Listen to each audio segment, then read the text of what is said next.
Herzlich willkommen bei Einmal um die Scheiben. Heute zu Gast im Auto Dominik Glöbel. Hey, schön, dass ich bei dir seid, Ja, Max! Schön, dass du mitfährst. Jetzt haben wir gerade noch durch die Autowaschanlage, damit wir ein bisschen mehr raussehen. Genau! So, perfekt.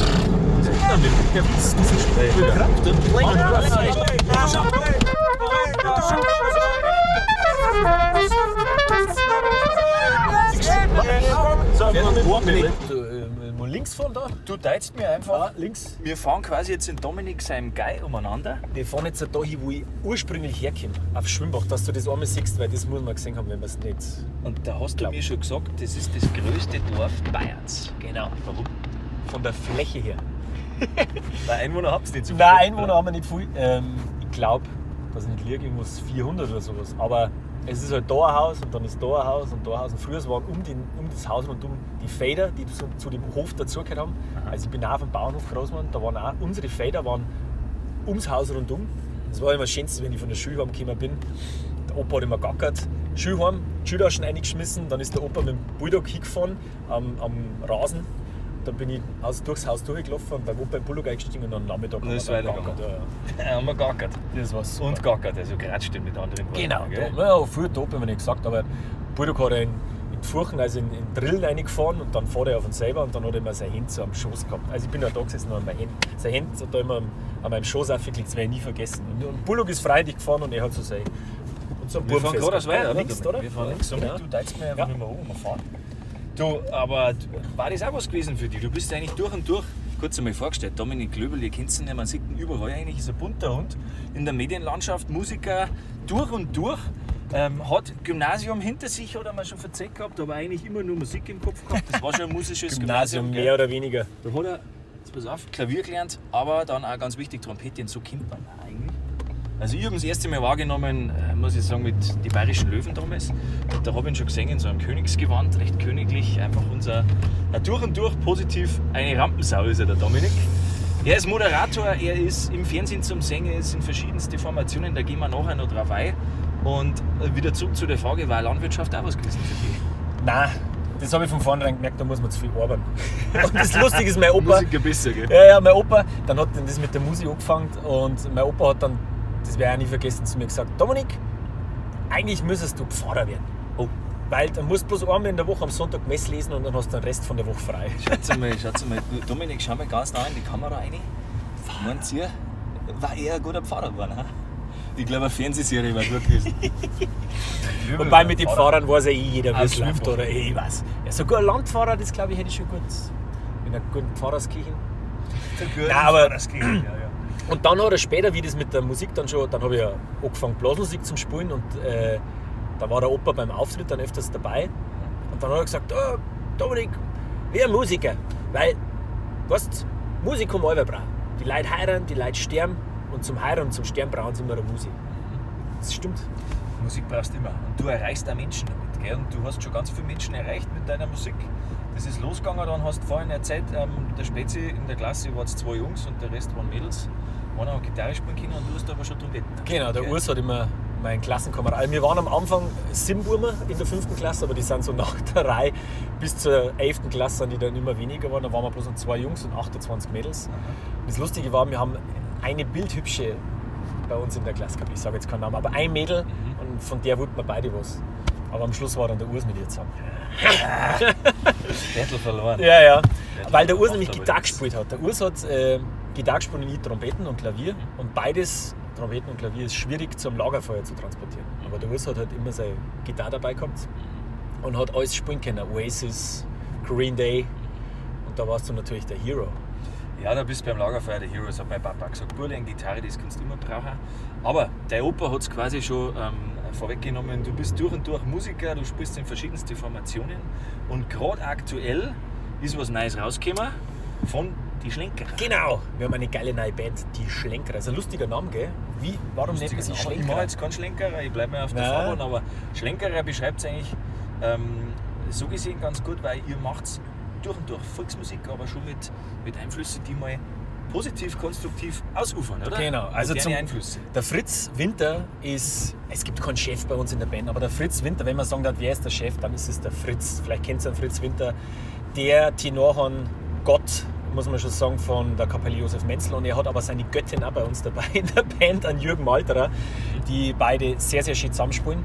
Und der Fritz beschreibt den Namen Schlenkerer so: wenn du jetzt zu deiner Frau sagst, ich fahre schnell zum Zigarettenholen zur Tankstelle, und dann fährst du zum Zigarettenholen und kommst 2 Stunden später wieder heim und sagst, ja, wo warst du denn jetzt die ganze Zeit? Dann sagst du, ja, ich habe noch einen Schlenkerer beim Max. Ich habe einen Max getroffen, dann haben wir noch einen Schlenkerer beim Max getroffen. Ja, das ist gut. Und so sind wir eingekehrt und haben so ein bisschen... Genau, und so sind wir Bayern. Wir machen gerne mal einen Schlenkerer, und das ist dann meistens irgendwie was Positives, weil man jemanden trifft, den man gerne mag. Und so haben wir uns kennengelernt.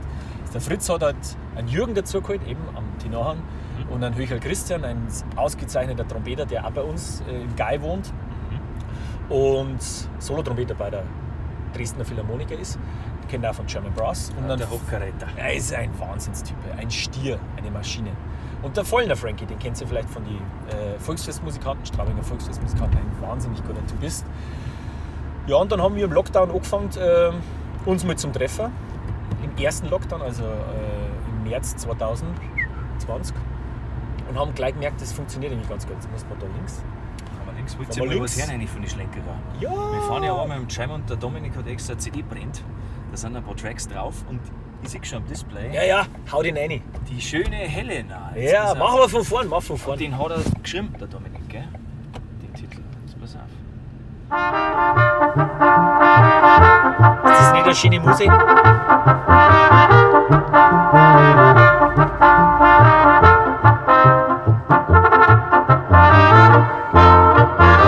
Das Schöne bei dem Stück ist, das habe ich für meine Tochter geschrieben, die Helena, die schöne Helena.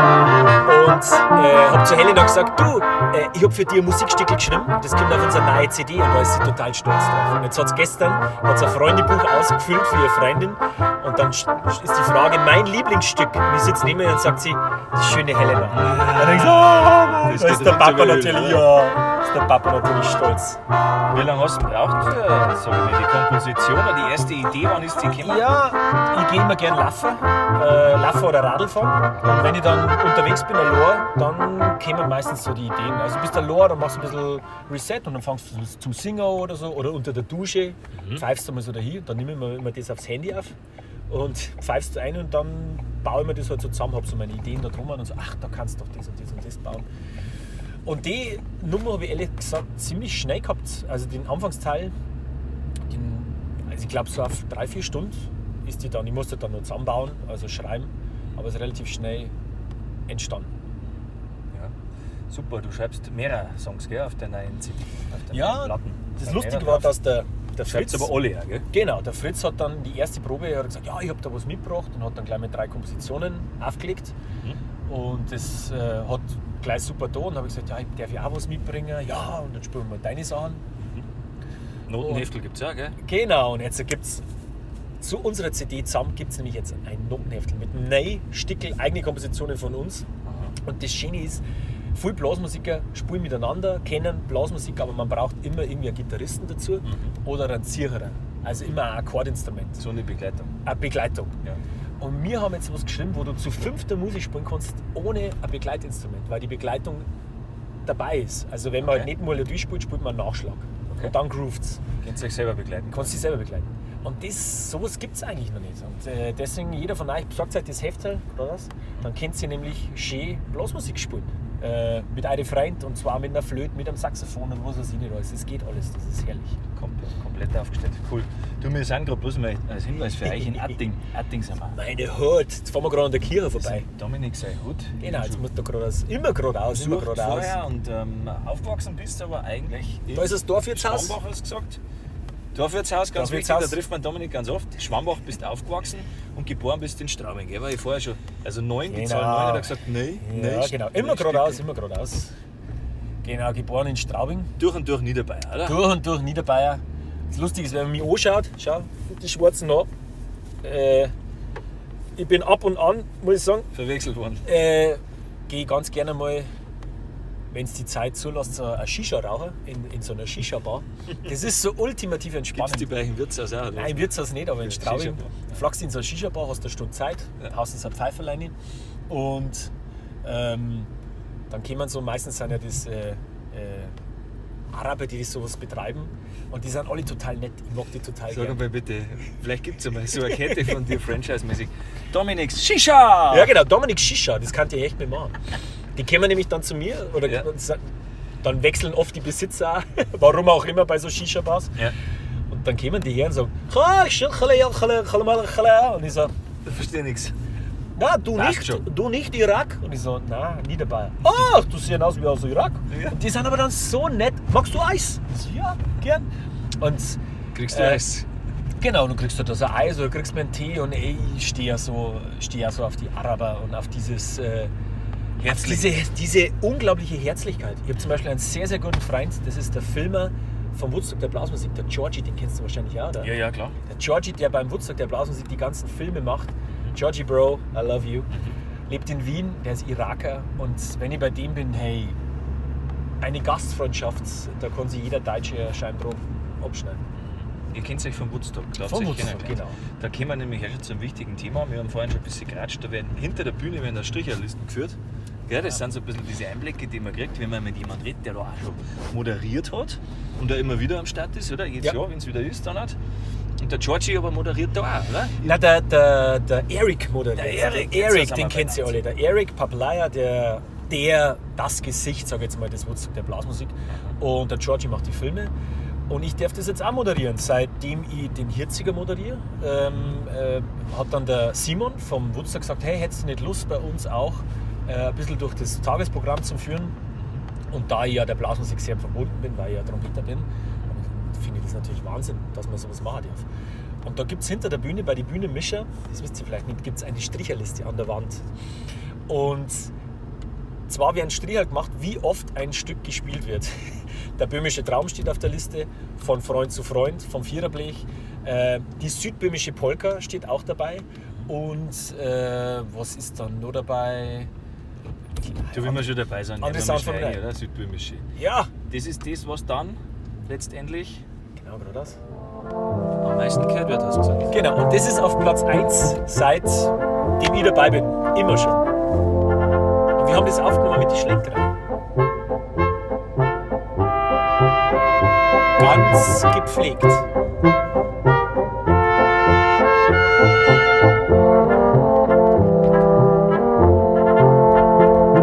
Da melden wir jetzt am liebsten gleich am Sonntag, dass der Schweinsbrot fertig ist. Ja, schon. Oder? Schon. Du, jetzt ist Sonntag, bei dir gibt es nachher noch Schweinsbrot. Ah. Sonntag von 11 bis um 12 Uhr früher das Bayern 1 Blasmusik. Oh, und jetzt kommt der Fritz und der Jürgen. Hört euch das an. Jetzt mal links.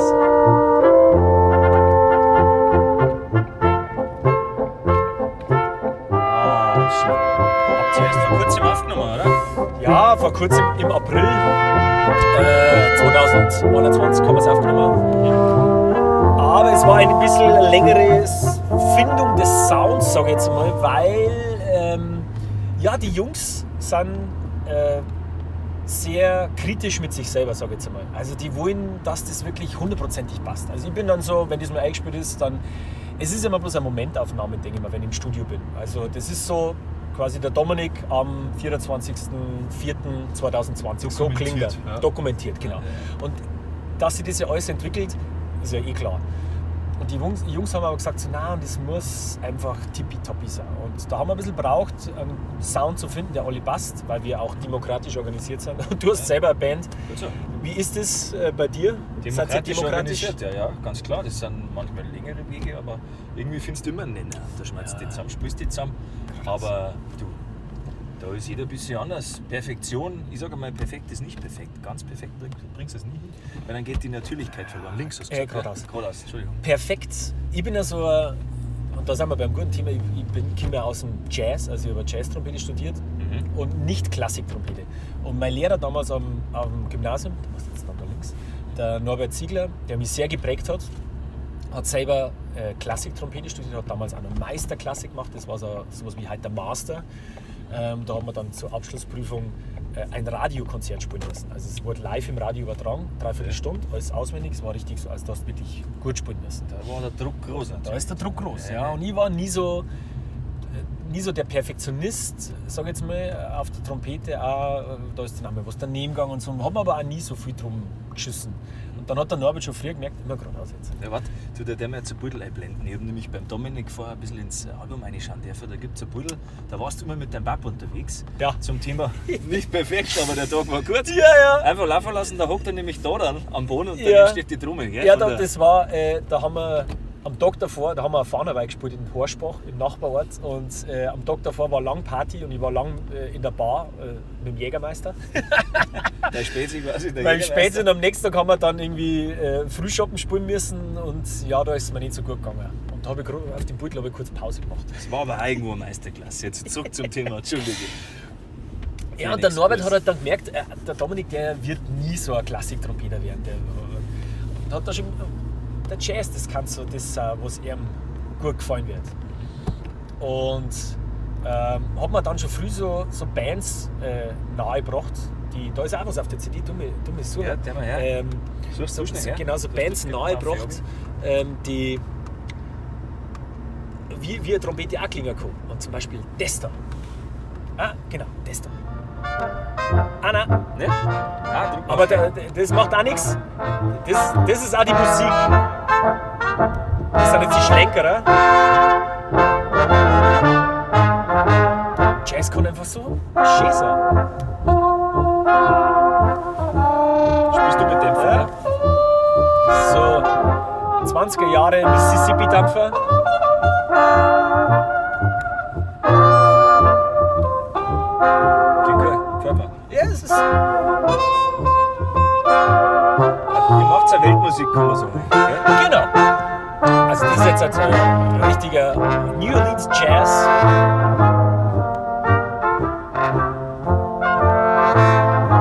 Da kommt quasi ich her, also aus der Art von Musik. Wir werden trotzdem jetzt den Titel noch her, was du gesagt Ja, hast. genau. Das war Da der- haben wir eins rauf. Ja, rauf, genau. Und die Nummer 6, das da. Das da. Ja. Schauen wir das an. Jetzt, Kommt er wieder nicht. Doch. Doch, das ist er, gell? genau, jetzt passt auf.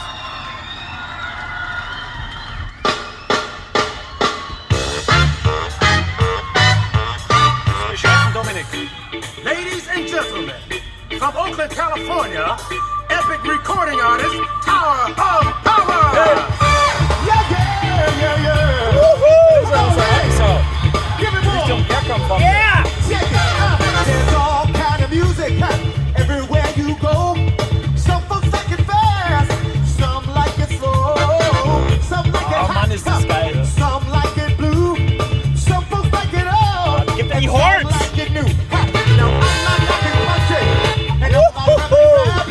The big band swing to say my name, and alternative ain't my step. Rechts. The only thing that turns me on. We gonna party now. When I hear a soul song. 'Cause I like soul. With the capital S. Das war halt zwei Enden vergessen. Soul. With the capital S. Hat man dann noch wieder CD in die Hand gedruckt.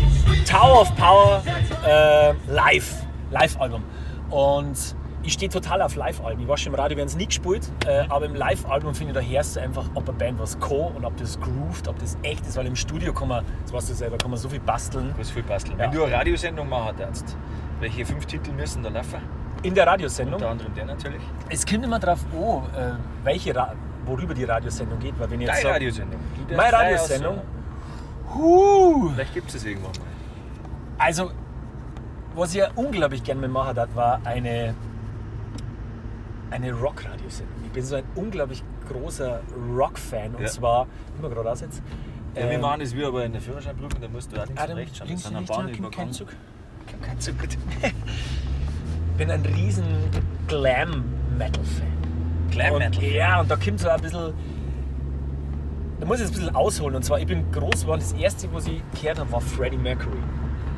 Und zwar hat meine Mutter eine CD gehabt, Made in Heaven. Das war das letzte Album, das Queen aufgenommen hat. Da ist mittendrin in dem Album ist Freddie dann verstorben.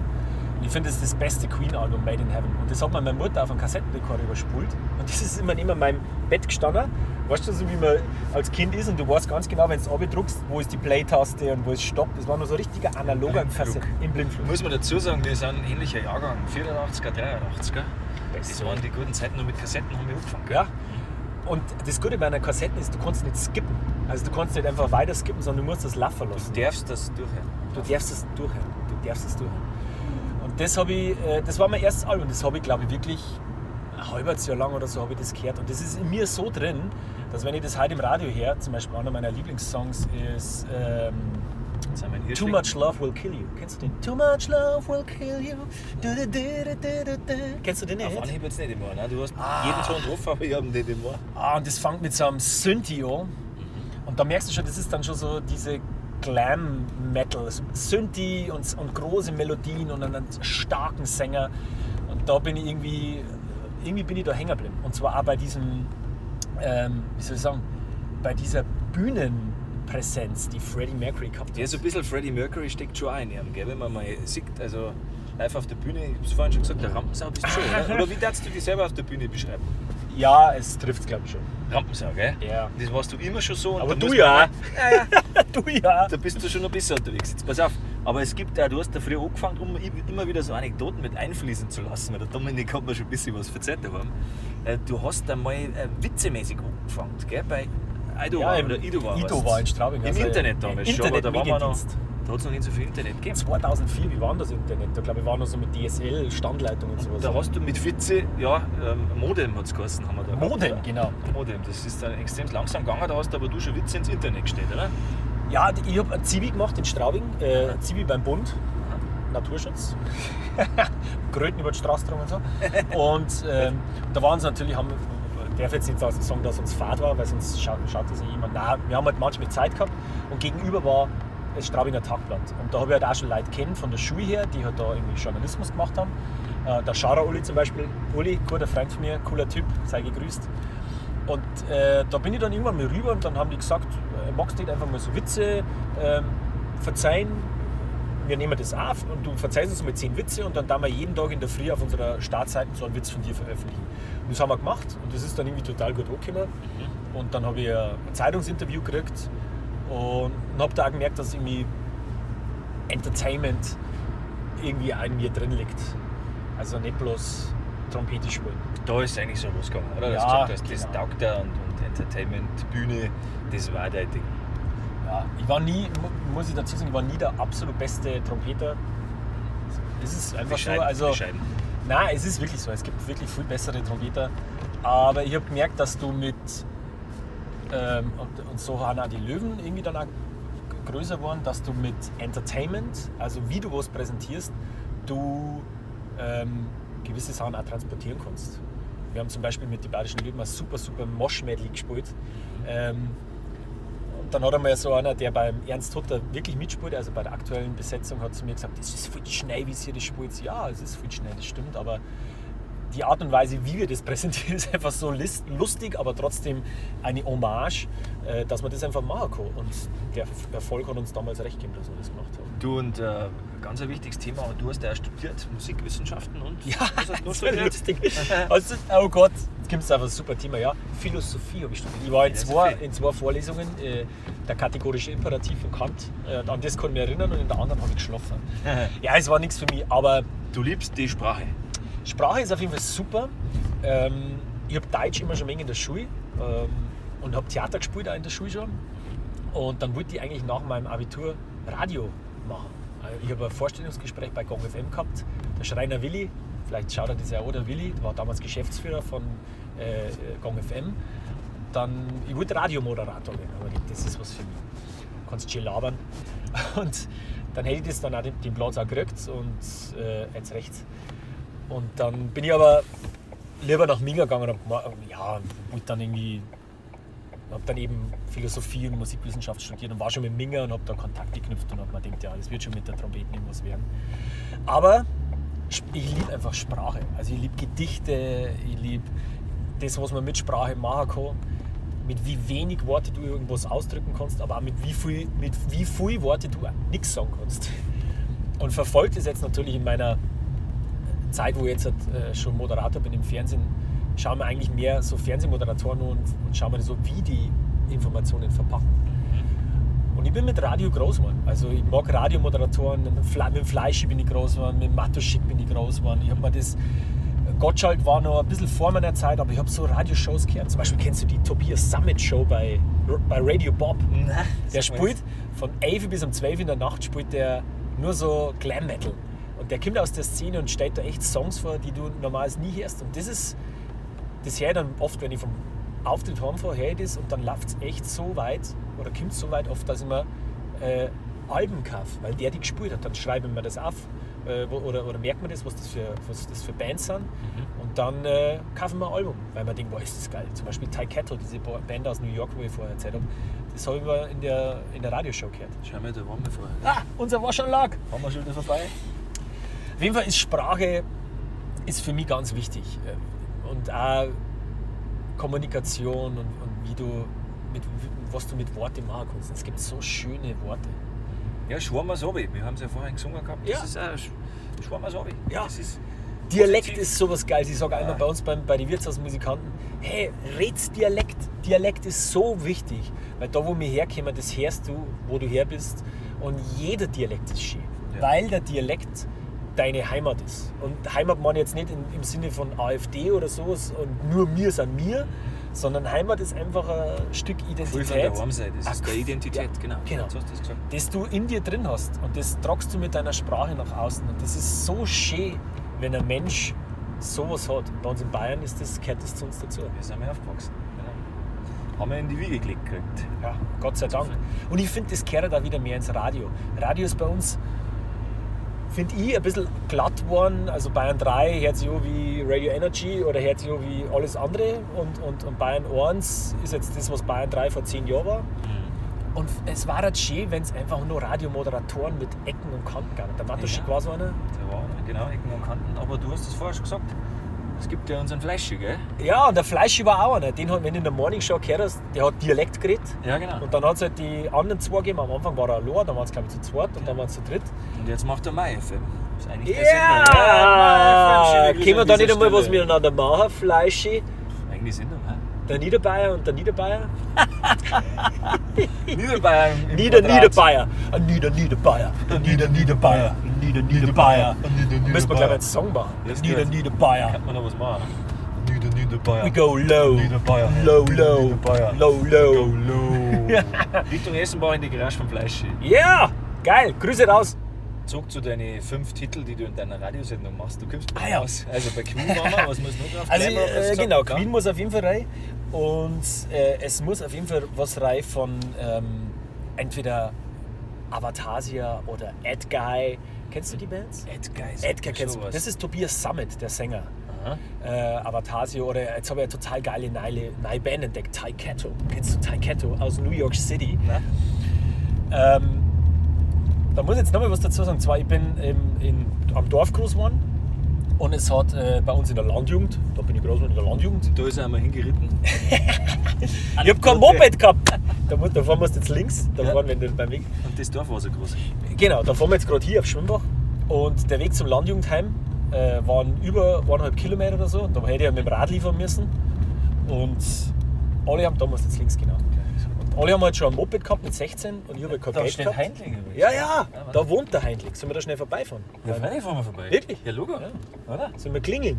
Wie meinst du? Heindling. Du gut an Heindling. Ich kenne ihn nicht gut, aber da vorne ist ein Bad, das Geiselinger Freibad, da bin ich ja selber immer mit meinen Kindern, da gibt es Loberrutschen.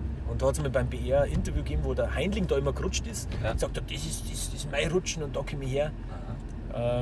Jetzt habe ich dich aber vorhin unterbrochen. Reden wir weiter.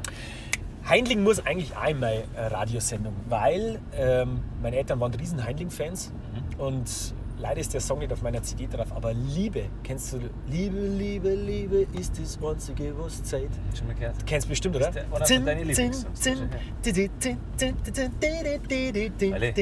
Kennt ja jeder. Kennt man. Und mit dem bin ich groß geworden.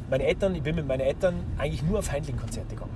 Und da war halt damals schon, der war immer schon experimentell unterwegs. Weißt du, das mit den Holzbalken, es war immer Groove und sowas und Bläser. Besondere Musik. Ja. Besondere Musik und dann natürlich irgendwie und sowieso mit dem Schmäh bin ich groß geworden, also auch mit den Fernsehsendungen und auch mit dem Sound. Und das ist cool, der wohnt da vorne in Heindling. Also Heindling muss dabei sein, meine Radiosendung. Und Ty Kettle. Und wir waren eigentlich bei der Landjugend. Und da waren Best of Rock 1 bis 5, Volume 1 bis 5. Ja, Weißt du, so ein Sampler, wie halt in jedem scheiß Landjugendheim umeinander ist flattert. da gelaufen. Möglichst laut. Und ich habe halt immer die CD1 eingeschmissen, wenn ich ernten war. Es war immer eine aufgesperrt, CD1 eine Play druckt. Und was glaubst du, was der Titel 1 auf der Best of Rock war? Oh, weiß ich nicht. John Bon Jovi war es nicht. Nein. Jetzt mal live, das heißt später gekommen. Ja. Ich weiß es nicht. Kann nicht sagen. Journey, Journey. Don't Alter. Stop Believing. Ja. Boom, boom, Da bist du drin gestanden, oder? genau. Und dann hat das mit dem Klavier angefangen. Und Klavier habe ich ja gespielt, also da habe ich eine Verbindung gehabt. Und dann ist Steve Perry gekommen mit dieser Stimme. Just a small town girl living in a lonely world. Und boah, das hat mich so gecatcht, wie der Typ Singer kennen. Und auch diese Dramatik, dieser Die Ausdruck, Größe, diese die- Größe, ja. Die Gänsehaut einfach. Wie Ja. es der drüber zeigt vom ersten Moment. Und da muss ich aber Genau. auch dazu sagen, ich war auf deinem Instagram-Kanal. Und da, Was da du spielst oben? ja selber auch super Piano und singst auch super. Du schwärmst immer von anderen, Dankeschön. aber du bist schon echt sehr bescheiden, weil da haut er nämlich mal Walking in Memphis raus und spielt ein Piano. Schaut da mal auf Instagram vorbei. Ich habe mir erst gedacht, das ist nicht der Dominik, aber es war er dann doch. Mit so einem Gell? Kappel, gell? Jetzt fahren wir nach Heindling. Jetzt Ein fahren wir Kilometer Heindling. steht da. Ja, brutale Runde, du. Im Nebel dieses Tages da. Und Ja. da singt er wieder Einser. Also, Ja, das Singen habe ich entdeckt. Ich war nie der Beste. Also, ich habe nie gedacht, dass ich singen kann oder sowas. Aber ich bin dann. Ich habe einen guten Spezi gehabt. Den habe ich immer noch. Der Haslinger Sepp. Den kennst Grüße du an vielleicht dieser alle. Stelle. Genau, Sepp, Grüße an dich. Wir haben miteinander bei den Löwen gespielt. Jeder kennt das Video von Lorne Dio. Das war damals unser Hit. Lorne Dio, also die bayerische Version von Lean on Me. Und das hat der Sepp gesungen. Der Sepp hat einen Soul in der Stimme, das kann man sich nicht vorstellen. Und hat einen Groove und eine Musikalität. Und jetzt pass auf, weißt du, wer schuld ist eigentlich, dass Lean on Me als Lorne Dio gibt? wer schuld? Traudi Sifferlinger. Ist schuld. Jetzt pass auf, jetzt musst du Vieri da. Hey, da gehen wir gleich zu die Wirtshausmusik. Ja, also liebe Traudi, du bist wirklich daran schuld, dass es das gibt, weil die ist damals zu uns gekommen, wir haben uns beworben, oder besser gesagt, ich habe uns beworben, was heißt wir uns beworben, nicht ich, bei den Wirtshausmusikern. Da wohnt der Heindling, da in dem gelben Haus da, neben der Kirche. Beim Vorbeifahren sehen wir es da Ja. im Rückspiegel ein bisschen. Jetzt passt auf. Da, Da neben der wohnt Kirche, die. direkt neben der Kirche wohnt der Heindling. Genau. Kann man jetzt quasi aussteigen. Alte Schule Heindling. Ja. Cool. Dann kann man sagen, servus, du kannst jetzt da fahren, kannst irgendwo dann dran. Ja, man Heindling sieht ist hinten ja- raus, sieht man es ein bisschen da. Also, Ja, wie heißt der, genau. gell? Warte, wir halten mal schnell, dann sieht man es noch besser. Das ist ja legendär, wo wir überall hinkommen. Jetzt sind wir schon am Eck. Ja, das ist cool, Grüße oder? an den Heindling. Der Heindling.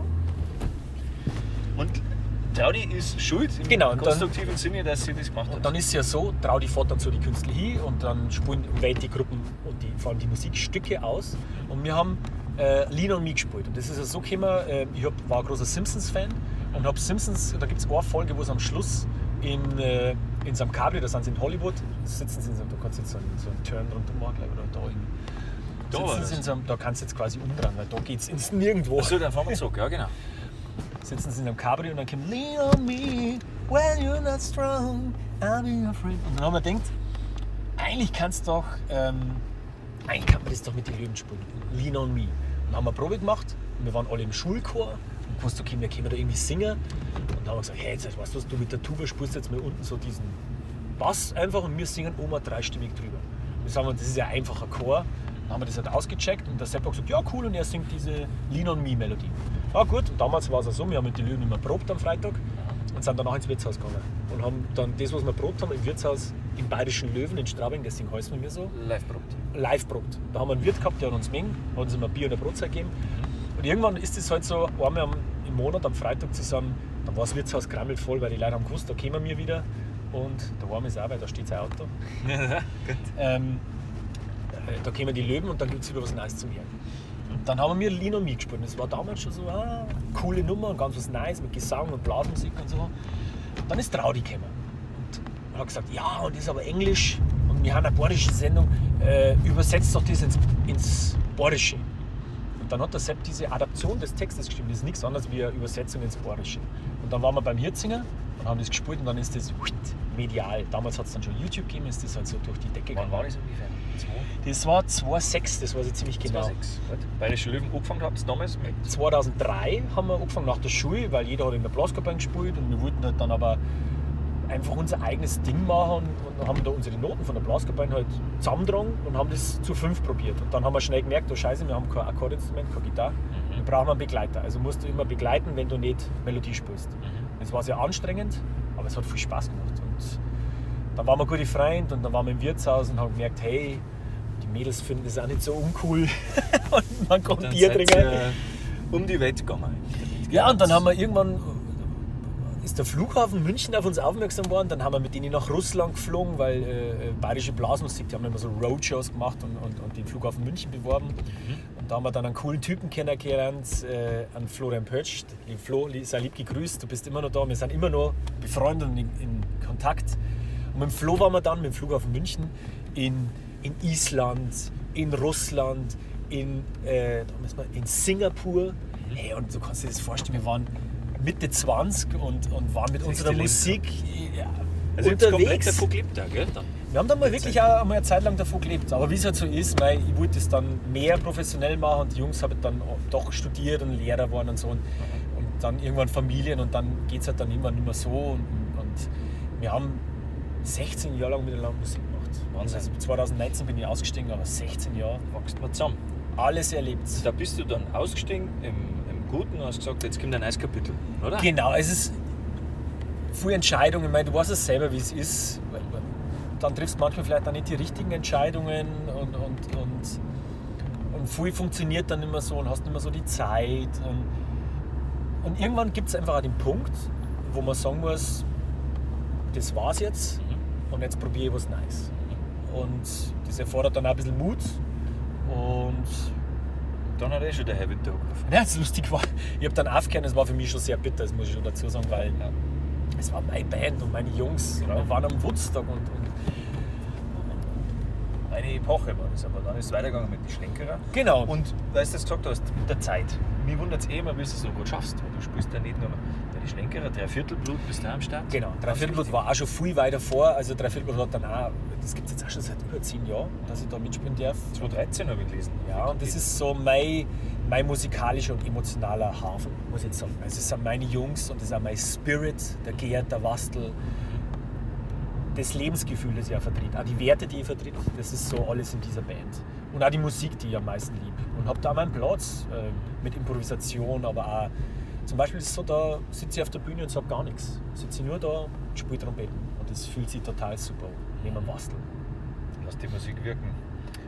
Münchner Symphoniker habt ihr was gemacht? Ja, wir haben- Habe ich gesehen auf YouTube. Der Gerd hat natürlich super Kontakte durch das, dass er Filmkompositionsprofessor ist an der Hochschule in München. Also wenn der Filmmusik aufnimmt, dann macht er das mit Symphonieorchester und dann mit den Münchner Symphoniker. Und da müssen wir jetzt da links von, genau. Jetzt sind wir gleich in Schwimbach. Jetzt passt's auf. Oh, jetzt Ja. Und dann haben wir mit Band, mit Symphonieorchester was machen dürfen. Das ist natürlich emotional. Das Grandios. fährt da halt einfach so richtig eine. Ja. Also wenn hinter dir 50 Leute sitzen und da Musik machen und das toll komponiert worden ist für Symphonieorchester von Gerd seine Studenten, dann ist das ein unbeschreibliches Erlebnis. Und mit dem Gerd komme ich halt zu so vielen Sachen. Zum Beispiel, ja, nie vergessen, lieber Gerd, die Geschichte, ich weiß nicht, ob du das kennst, jetzt hörst du es einmal. Ich bin angerufen worden, ja, vom Gerd, ja, da ist der Gerd Baumann und so, ich bin Komponist und so, wir machen den Lockerberg. Der Rosenmüller, also der Rosi von Wer früher steckt, damals jetzt der Affe, ist länger tot. Der Regisseur, wir machen jetzt einen Lockerberg. Und ich brauche einen Trompeter. Und ich habe da einen Kontakt von meinem ehemaligen Professor, von Klaus Reichstaller, und der hat gesagt, du kannst bayerisch und Jazz spielen und hast du Lust, das zu machen? Und ich habe gesagt, ja klar, mache ich sofort. Ich überlegt, ein Lockerberg, Live-Fernsehshow, Keili, der auf Trompete spielt.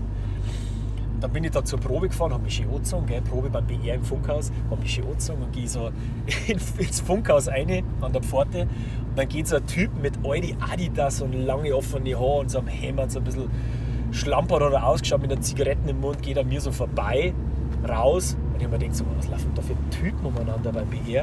Und gehe so zur Pforte und sage, ja, ich habe einen Termin mit dem Herrn Baumann, Nockerberg. Und dann sagt die bei der Pforte, ja, der ist gerade da rausgegangen. Nein, das ist schön. Künstler. Und das warst du, Gerd. Ja, und da habe ich gemerkt, das ist mein Platz vom Spirit her. Cool. Und der Schlenkerer, bei den Schlenkerer, das habe ich schon erzählt, das war, da spiele ich mit Leuten von German Brass. Man, das ist so auch das absolut Top-Niveau, das ich mir nur vorstellen kann. Und irgendwie habe ich da aber auch meinen Platz, weil die haben nämlich gesagt, hey Dominik, genau, haben wir Da gibt es eins, das hast du mal gesagt, das Ja, passt ja. zu Ja, dem ja. Thema ganz gut. Niemand ist wie du. Ja. Genau. Wir wollen auch ein bisschen einen Jazz haben und sowas. Und dann habe ich einen Walzer geschrieben. Für die Band. Stinknormaler Walzer. Aber mit ein bisschen am Schlinkeren. Da geht's jetzt schon los.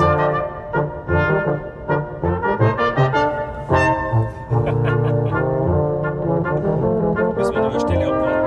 Ja, kommt gleich. Wir können mal die Landschaft genießen, weil da bin ich groß geworden. Schatz, Schön neben kein uns Haus, aufwachsen und so Dominik. nix, gar nix. Auf der anderen Seite von dem Holz, da ist unser Haus, da fahren wir jetzt vorbei.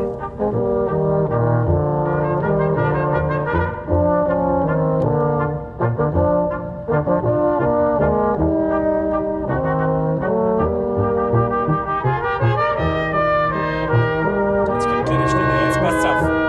Habe ich einer die Burschen ein Bass-Solo geschrieben. Ein Jazz-Bass-Solo.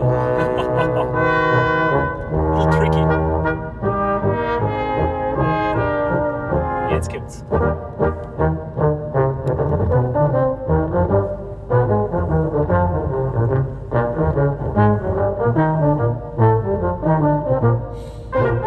Was darf nicht fehlen? Ein Solo.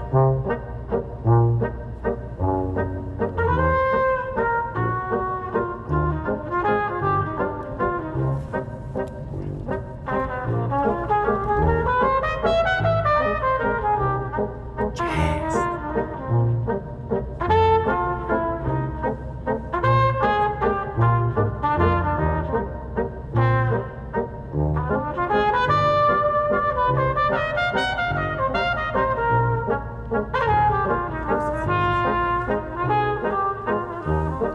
Schwimmbach. Da ist ja Schwimbach. Das ist ja cool, oder? Holt euch die Noten. Holt euch die Noten. Ja. Komm mal her nach Woodstock. Die- Ja, das jetzt Solo hinter der steht- Bühne Stricherlisten. da. Genau, stimmt. Auf die Stricherlisten. Die Stricherlisten. Das Solo steht übrigens in den Noten drin, das könnt ihr dann alle mitspielen. Das ist nicht schwer. Gesamtspiel. Gesamtspiel. Das wäre mal cool. Jetzt so wie ist das Gefühl für dich, wenn man da herfährt? Ja, das ist ja noch nicht Gibt's da Schwimmbach, Ideen? das ist jetzt Ja, noch fast. das Nachbarort, aber da vorne fangen sie jetzt dann an. Wir fahren jetzt, glaube ich, Achterbahn. Bist du Jetzt passt's bestimmt auf. auch mal heimgewandert vom Furtgehen, oder? Weil du warst da auf jeder Party, hast du gesagt. Ja, also da wanderst dann in der Nacht dann tatsächlich nicht so viel rum. Da hoffst du, Okay. dass jemand Auto fährt. Früher ist man da noch Auto gefahren. Das war jetzt Heidersberg, jetzt geht's auf nach Heidersberg, jetzt pass auf. Schwimbach. Jetzt kommt das Ortstafel dann und dann ist trotzdem erst mit nix. Wir fahren Wir fahren jetzt eine Achterbahn, so heißt das bei uns. Das ist eine Strecke, die ist nur gerade und hat zweimal 14% rauf, 14% runter. Also es geht so. Und da hat es damals in der Landjugend, wie wir die ersten Autos gehabt haben, haben wir dann vorne und hinten die Straße abgesperrt und dann haben wir Geschwindigkeitsrekorde gemacht. Wer die Strecke am schnellsten fahren kann. Okay. Ja, Dorf halt. Bertel, Ja, voll. du hast aber auch mal, habe ich gesehen vorher in die Fotos, werden jetzt eingeblendet, du bist ja eigentlich, warst gern Skateboarder. Ja, genau. Der Tony Hawk ja. von Schwimbach. Der Tony Ihr Hawk habt's von Ramps Schwimbach. gebaut, oder? Also keine Halfpipes, sondern Wir haben einen Stadel, Ramps. genau, wir haben einen Mini-Ramp haben wir daheim gehabt. Wir haben früher einen Bauernhof gehabt, also haben wir da einen großen Stadel daheim gehabt, wo nichts Ja, mehr drin gestanden ist. Und dann mein Onkel, der Hans, der ist Zimmerer und dann hat mir mein Papa zum Geburtstag ein Mini-Ramp geschenkt. Dann haben sie halt da Balken hergestellt und haben einen Mini-Ramp. Und dann sind meine Spätzle immer zu mir zum Mini-Ramp fahren gekommen. Das war immer sehr cool, haben wir ganz laut Punkrock aufgetragen und haben da Mini-Ramp gefahren. Und ich bin früher mit dem Urs, mit meinem Spätzl von früher, also mein Klassenkamerad, wir sind immer Skateboard fahren. Und da musst du jetzt halt rechts und jetzt geht Achterbahn los. Jetzt, Oh, pass da auf. fahren wir Jetzt jetzt fahren wir ins Nirgendwo. So, jetzt halt. Schauen wir mal, wie der Geschwindigkeitsrekord bei uns wird. Soll ich ruhen lassen, oder was? Ich nehme mal einen Gang raus. Ah, da müssen wir noch ein bisschen weiter führen. Ein bisschen wird noch führen, aber dann kannst du ruhen Da lassen. kann man ruhen lassen. Ja, ja. Ja? Da geht's jetzt runter beim Haus. Ins Nichts. Es ist echt wie Disney World. Oh, es geht wieder los. Da sind wir mit dem Skateboard einmal runtergefahren. Wie das Faultier bei Sumania, kennst du das? Nein. Ja, sag. Ist das so? Ja, genau. Aber extrem langsam. Aber das ist eh der Jetzt- Loser. jetzt geht's das ist der aufwärts. Loser, genau, jetzt musst du auf, jetzt geht's Affi. Schaffen wir es, oder was? 40 haben wir noch auf dem Tag. Schulbus, bist du da gestanden? Nein, da fahren wir aber jetzt gleich vorbei an meinem Bushausen. Jetzt meine ich, muss ich ein bisschen Jetzt musst du Gas geben, weil jetzt kommt erst der gute Berg. Schimmern. Und wir haben immer unsere Skateboards mit in den Schuh genommen und dann sind wir nach der Schule zum Skatepark und haben dann den ganzen Tag Skatepark gefahren. Und damals habe ich Punkrock gehört, dann habe ich beim Urs in der Punkband schon, der Urs war ja Gitarrist, in der Punkband schon Musik gemacht. Perk Punk hat die Band geheißen, da haben wir auch 2 Platten gemacht. Ey. Da habe ich Trompeten gespielt, das war dann so Ska. Da haben wir dann auch schon aufgefunden. Das war so die erste Banderfahrung, die ich gesammelt habe, außerhalb von der Blaskapelle, war eine Punkband. So, jetzt pass auf, jetzt geht's runter. Jetzt lass uns laufen. Ja, los laufen, gang raus! Geh raus. Beste Schlimmberg, schau dir mal das an. Ey. Mensch, und dann kommen wir bei dir daheim quasi an, wo du aufgewachsen bist. Ja. Und bis heute treibst du dein Unwesen in der Musikwelt, in der Medienwelt. Und Dominik Klöbel, der macht aber jetzt noch was ganz Neues, dass wir es Ja, nicht vergessen. genau. Weil wir kommen nämlich schon langsam, leider schon zum Ende von unserer Sendung. Einmal am Schein, Dominik. Aber das Wichtigste nehmen wir jetzt noch mit. Du machst eine ganz neue Sendung mit LT1. Ja, Okay? genau. Und da bist du in Österreich unterwegs. In Oberösterreich, wer es nicht kennt, LT1, ein Fernsehsender aus Linz. Der oberösterreichische Fernsehsender. Und wir machen da ein sehr cooles neues Format, das wird nächstes Jahr starten. Das kann man bei uns in Bayern auch schauen, und zwar on demand. Also bei euch, jeder hat einen Internetfernseher. Jetzt musst du links. Internetfernseher haben wir, ne? Also, Smart TV. genau, ein Smart TV, jeder neues tut doch Smart. Netflixen und Amazonen, was weiß ich nicht alles. Die wenigsten schauen ja nur normal fern. Also da könnt ihr es euch anschauen in der LT1 Mediathek. Die Sendung heißt Ein Bayer in Oberösterreich. Nicht ein Bayer auf Rügen, sondern ein Bayer in Oberösterreich.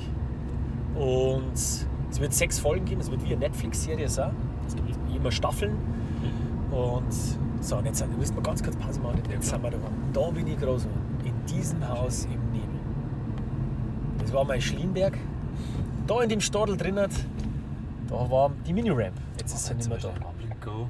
Ja, Da schießen wir jetzt ein Foto, Falle. damit sie da was sagt, weil ich sehe ja jetzt nur uns. Ja, Das ist das Schöne in Schwimmbad, da grüßt man sich halt noch. Ja, okay, servus. Da bin ich mal Schlien gefahren. nicht drauf. Und da ist er daheim gewesen. Gut? Und da ist er, da hast du Platz gehabt. Das Schöne ist, da Da habe ich, rüber noch ein bisschen. Gut? da hab ich Trompeten können, so viel wie will. Weil schau mal, es gibt keinen Nachbarn. Der nächste Nachbar ist 5 Bauplätze entfernt. Da hast du erst drum Ja, kein Mensch hat sich aufgeregt. Jetzt gehen wir, da fahren wir jetzt schön durchs Dorf zurück. Ja. Damit du so einen Eindruck kriegst von unserem Dorf. Ja, man merkt schon, das ist sehr weitläufig da. Ja. Der nächste Nachbar ist fast schon Ja. einen Kilometer weg. Ah, Da. schau, Bussard. Ah, schön. Das ist unser Feld. Da haben wir Magacker da oben. Genau. Das Heute war, noch bewirtschaftet. Ne? ja, ist verpacht. Alles macht man nicht mehr selber. Ja. Genau. Das ist der nächste Nachbar. Und man merkt schon, zum Zigarettenautomaten war es ziemlich weit, 2 Kilometer. Und ich habe damals noch geraucht, wie ich so 16 war. Und wenn meine Schwestern keine Kippen mehr gehabt haben und der Papa auch nicht mehr, dann ist es hart gewesen. Da hat es aber einen Spezialautomaten gegeben. Dann, ja, wir haben nämlich in Schwimbach einen Drive-In-Zigarettenautomaten gehabt. Den haben sie auf Autofensterhöhe unten montiert. Und da hat es ja noch keine SUVs gegeben, sondern bloß Golf 2. Tierverlegte Golf 2. Dann hat man echt mit dem Auto hinfahren können und dann so durchs Auto durch. Fenster auf, zack, Fenster auf, gar nicht Zigaretten. aussteigen müssen. Genau, Weil wir das das dann geradeaus weiter. Jetzt fahren wir ja schon ein bisschen, wir sind aber immer noch nicht beim Zigarettenautomat. Das nehmen wir noch mit. Mensch, Na, auf jeden Fall LT1, genau. Wir haben schon die erste Folge draht und es wird so sein, ihr kennt alle noch Gernsl unterwegs. Oder jeder kennt Gernsl unterwegs. Kultig. Und das ist eine Art von Fernsehen, genau da finde ich, mit der bin ich auch groß geworden und die ich total gerne mag. Und zwar langsam, ruhig, du lässt die Leute ein bisschen schmerzen, lässt die Leute ein bisschen kommen, merkst, was sind das für Typen. Wir fahren halt durch Oberösterreich und besuchen genauso ausgeflippte Typen oder besondere Firmen, besondere Menschen, Leute, die was Besonderes machen oder die irgendeine lustige Idee gehabt haben oder Musik machen oder wie auch immer. Also solche Leute besuchen wir. Und die Oberösterreicher mögen die Bayern recht gern, weil Oberösterreich und Bayern haben einmal zusammengehört. ja, das gehört gefühlt zusammen. Gehört Gefühl sowieso immer noch zusammen. Ja. War lang zusammen, da war es mir getrennt für ein paar Jahre und dann im 18. Jahrhundert hat es tatsächlich mal noch 6 Jahre lang zusammengehört und dann hat es sich wieder abgespalten. Aber es gibt eine innige Verbindung der beiden Völker. Du schaffst die jetzt auch mit deiner Sendung quasi. Gell? Und wir stellen diese Verbindung jetzt wieder her. Also immer wenn ich ernten bin, das merke ich ja beim Fernsehsender oder bei den Leuten, die mengen einfach auch die Bayern. Also die mengen die Bayern und man ist aber trotzdem ein bisschen unterschiedlich. Und man sagt immer, wie heißt das bei euch? Was ist das, ein Bovidel? Was ein Bovidel ist? Nein, das ist ein Bovidel. Ein Zwetschgen.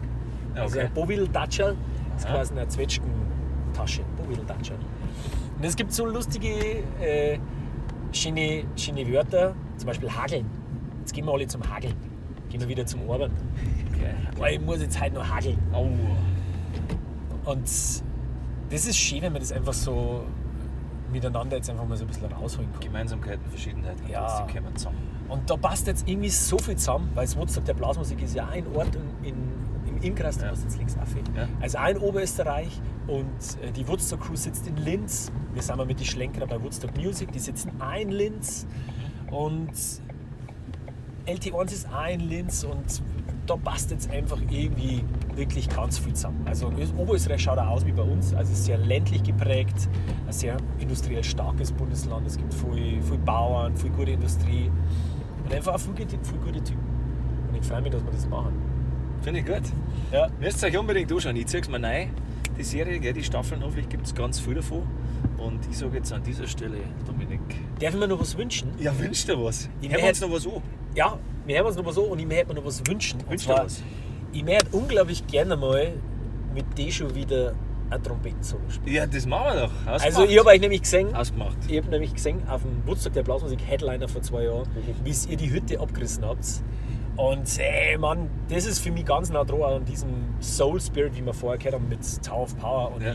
da Ja, da warst du habe ich direkt danach, warst du der Erste, den ich getroffen habe, und ich gemerkt, das hat einfach mit dir gepasst. Ja, schon es- allein von der Anmoderation her, da haben wir gar nicht mehr viel spielen müssen. Ja, Ey. die alle schon was gemacht. 11.000 Und danach war Cool Leute. in the Gang. Cool in Ja. the Gang war das. Ah, cool, legendär. War vor brutal. Cool in the Gang gespielt. Woodstock wird Zeit. Da muss ich aber sagen, ich habe Passt die wieder. Hütte ja ein bisschen mehr abgerissen als Cool in the Gang. Cool in the Gang war halt so Okay. der gute amerikanische Headliner, aber halt auch so ein bisschen reserviert und ihr wart halt einfach ganz nah dran an dem Spirit von denen Leuten. Freut mich, dass du das sagst. Ja, aber es War war schön. so, ist jetzt kein Schmäh. Legendäres Feeling einfach bei Woodstock auf der Bühne und dermaßen viel Leute und gute Leute beieinander. Sehen wir uns da wieder nächstes Jahr? Sehen wir uns wieder. Ausgemacht. Und Ausgemacht. Dominik spielt ein Trompetensolo, gell? Ihr wisst Bescheid. Vielen Dank fürs Zuschauen, Jungs und Mädels, auf MyTV. Einmal um die Scheiben. Eine neue Folge am Start mit dem Dominik Glöbel und dir weiterhin viel Erfolg bei allem, was du so treibst und spielst und machst. Und wir hören hoffentlich noch ganz viel von dir bei die Schlenkerer, bei Dreiviertelblut, bei die Wirtshausmusikanten, bei deiner neuen Serie in Bayern, Oberösterreich. Und wünschen euch ganz viel Spaß. Haut's rein. Bis dann. Danke, dass ich da Servus. sitzen habe dürfen. Ja, Dominik Glöbel in der Auto!